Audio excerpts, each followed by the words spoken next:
Siapa golongan yang kedua yang dibenci oleh Allah Subhanahu wa taala? Kata hukama wal kibru minal fuqara, yakni orang sombong dari orang fakir atau kesombongan dari orang fakir. Ya Rasulullah salamun alaik ya rafi'an syamni wa daraji. Hadirin para jamaah kuliah subuh yang dirahmati Allah Subhanahu wa taala. Kita lanjutkan pada kajian kita pembahasan kitab Nusul Ibad. Bismillahirrahmanirrahim. Wa qala al-musannif rahimahumullahu ta'ala wa nafa'ana bihi wa bi'ulumihi fid dharaini amin ya rabbal alamin. Wal maqalah tis'ata, dan pada maqalah yang ke-9 qala ba'dul hukama, telah berkata yakni sebagian hukama, asyaratu khisalin, 10 golongan, yabgudullahu subhanahu wa ta'ala, mereka adalah golongan yang sangat dibenci oleh Allah Subhanahu wa ta'ala. Min asyaratil anfusi, dari 10 golongan manusia. Jadi pada makalah yang ke-9 ini kita mengkaji yakni 10 golongan yang sangat dibenci oleh Allah Subhanahu wa taala dari golongan manusia. Masuk pada golongan yang kedua. Siapa golongan yang kedua yang dibenci oleh Allah Subhanahu wa taala? Kata hukama wal kibru minal fuqara, yakni orang sombong dari orang fakir atau kesombongan dari orang fakir. Na'udzubillah min dzalik. Jadi yang kedua Bapak Ibu, golongan yang dibenci oleh Allah Subhanahu wa taala kata hukama wal kibru minal fuqara, yakni sifat sombong yang ada pada orang fakir. Coba kita logikan saja. Kalau orang kaya sombong, pantas enggak? Pantas, ada yang disombongin. Dia punya harta, dia punya uang, dia punya kedudukan, sombong pantas. Tapi kalau ada orang fakir, tidak punya harta, tidak punya kedudukan, tidak punya uang, sombong, apa yang disombongin? Kefakirannya. Ya, dan tidak pantasnya sedikit pun, nggak ada kepantas-pantasannya. Ya Allah ya Karim. Tapi ada kalam hukama, berarti ada yang begini. Makanya secara garis besar sombong terbagi dua. Satu, sombong kepada Allah. Yang kedua, sombong kepada sesama manusia. Bagaimana sombong kepada Allah? Yakni menampilkan kebenaran Allah. Ini sombong kepada Allah. Hamba sombong kepada Allah, berarti hamba tersebut menampilkan kebenaran Allah. Ini sombong kepada Allah. Contoh, sholat perkara benar enggak kata Allah? Benar. Ya, kalau ada orang tidak sholat berarti sombong kepada Allah. Otomatis. Puasa perintah Allah berarti ini perkara benar menurut Allah. Kalau ada hamba tidak puasa, maka berarti dia sedang sombong kepada Allah Subhanahu wa taala. Itu Bapak Ibu rahimakumullah. Makanya ya, kalau ada orang fakir, orang miskin, sholat kagak mau, puasa Ramadan kagak mau, ya, ibadah-ibadah yang lain nggak mau, ngaji nggak mau, bagaimana orang tersebut di hadapan Allah? Sudah tidak punya apa-apa, tapi sombong kepada Allah. Naudzubillah min dzalik. Ini Bapak Ibu rahimakumullah. Ya, makanya nggak pantas orang sombong ini. Ya.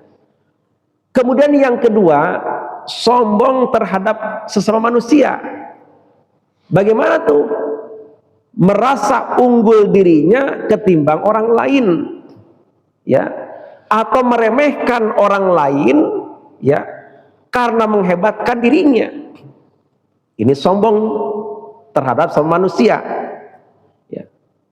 Ada orang, ya, tidak boleh lebih daripada dirinya. Ya. Jadi ada orang, ya, dianggap sepele semua. Ah, kamu ini siapa sih? Ya, nggak ada manfaatnya, nggak ada gunanya. Ini contoh sombong terhadap sama manusia. Maka berhati-hatilah, ya, karena sifat sombong ini dalam satu hadis Kanjeng Nabi, halakan nas, celakalah manusia. Ya, ini sampai dibilang celaka. Halakan nas, fahuwa ahlakuhum. Ya. Mereka sungguh orang yang paling celaka. Jadi sombong ini perbuatan yang sangat keji dan celaka. Karena apa yang kita sombongkan semua milik Allah Subhanahu wa ta'ala. Jangankan kita punya tangan, geraknya tangan kita aja milik Allah. Jangankan kita punya lisan, punya mulut, ya, keluar kalimat-kalimat dari mulut kita aja itu punya Allah. Jangankan punya mata, sifat melihatnya saja punya Allah. Jangankan punya telinga, sifat mendengarnya aja punya Allah. Ya Allah ya Karim. Bahkan berkedipnya kita saja itu karena izin Allah. Berkedip Bapak Ibu. Ya Allah ya Karim. Coba kalau kita melihat ke situ, apa yang kita sombongkan? Ya Allah ya Karim. Ada orang bisa ngomong, ya. Ada orang punya lisan bisa ngomong. Ada orang punya lisan nggak bisa ngomong. Ada nggak begitu? Ada kira-kira? Lah kok ini orang punya lisan bisa ngomong yang satu lagi punya lisan kok nggak bisa ngomong? Berarti ini kalimat bicara ini dari siapa kalau begitu? Kalau emang punya kita, kuasa kita, harusnya tidak ada orang yang tidak bisa ngomong. Oh, ternyata kalimat-kalimat yang keluar dari lisan kita ini semua karena izin Allah Subhanahu wa ta'ala, karena semua milik Allah Subhanahu wa ta'ala. Maka pantaslah kita menggunakan semaksimal mungkin apapun nikmat dari Allah, baik ini badan kita dan aktivitas dari anggota badan kita, harusnya digunakan sebanyak-banyaknya untuk taat kepada Allah Subhanahu wa ta'ala. Maka kita perlu mengetahui apa fungsi-fungsinya. Selagi kita ini masih bisa beraktivitas, masih bisa bergerak sesuai dengan aktivitas masing-masing anggota badan kita, harusnya dipakai untuk sebanyak-banyaknya ketaatan kepada Allah Subhanahu wa ta'ala. Ya Allah ya Karim. Ya, sebenarnya Bapak Ibu, ini bukan hanya orang fakir Bapak Ibu. Kalimat fakir di sini artinya kehambaan kita di hadapan Allah. Sebenarnya nggak ada orang kaya di dunia ini, semuanya hamba. Mau itu presiden, mau itu pejabat apapun, tetap hamba Allah. Mau itu raja, mau itu apapun, tetap hamba Allah. Apalagi masyarakat, apalagi rakyat. Ya. Ini kalau kita garis besar secara besarnya ini, hakikatnya inilah fakir di sini adalah hamba. Betapa Allah membenci hamba siapapun yang punya sifat sombong di hatinya. Pantas kata Kanjeng Nabi, man kana fi qalbihi mithqala daratin min kibrin, tidak pernah akan masuk surga siapa mereka.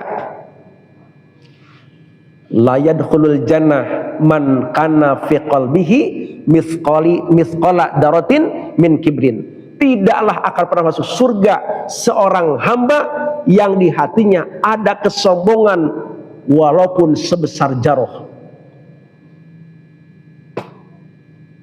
Ya Allah ya Karim, makanya sombong ini adalah sifat warisan iblis. Kalau kita ingin tahu, sombong ini sifat warisan iblis. Kenapa iblis ditolak surga? Kenapa iblis ditolak surga? Karena punya sifat sombong. Maka gak pantas orang sombong ke surga. Oleh karena itu, kita turunan Adam, jangan sampai kita mewarisi warisan iblis atau warisan setan. Apa yang kita sombongkan? Ya, semua titipan Allah. Ingat perkataan Nabi Sulaiman, hadza min fadli rabbi, ini semua adalah anugerah dari Allah. Padahal apa yang tidak punya Nabi Sulaiman, ya, padahal kekayaan Nabi Sulaiman seperti apa kita tahu sendiri, begitu luar biasanya. Tapi beliau mengatakan karena seorang wali Allah, seorang nabi Allah, hadza min fadli rabbi, ini adalah karunia Allah. Harusnya begitu, biar kita merasa dititipi semua titipan Allah. Ya, mata titipan Allah. Bagaimana caranya ini semua titipan ini digunakan sebaik-baiknya biar yang punya mata ridho kepada kita? Maka mata ini harus kita gunakan sebanyak-banyaknya untuk ibadah kepada Allah Subhanahu wa taala. Pandanglah kebaikan seperti kita sekarang menahan rasa ngantuk. Mata kita, harusnya kita tidur jam segini enak bener kalau tidur, tapi kita tahan rasa ngantuk kita. Untuk apa? Untuk Allah, kan ini perintah Allah. Maka mudah-mudahan mata yang lelah ini digunakan untuk ibadah kepada Allah. Nanti di akhirat Allah balas dengan keridhaan Allah Subhanahu wa taala. Apa itu? Dengan surganya Allah Subhanahu wa taala. Amin ya rabbal. Nah, ini Bapak Ibu rahimakumullah. Mudah-mudahan ya kita terhindar dari golongan yang dibenci oleh Allah Subhanahu wa taala. Yang kedua, yaitu wal kibru minal fuqara, sifat kesombongan bagi orang-orang yang fakir, atau sifat sombong bagi seorang hamba. Insya Allah mudah-mudahan kita buang tuh sifat sombong dari hati kita, dikit-dikit kita buang-buangin ya, mumpung sekarang kita hidup di dunia, supaya nanti kita pulang ke akhirat tidak lagi ada kesombongan di hati kita, dan kita ridho kepada Allah Subhanahu wa taala. Sehingga dengan ridho Allah inilah kita akan mampu dengan izin Allah untuk taat kepada Allah Subhanahu wa taala sampai kelak Allah wafatkan kita husnul khotimah. Amin ya rabbal alamin. Mudah-mudahan jadi manfaat ilmu.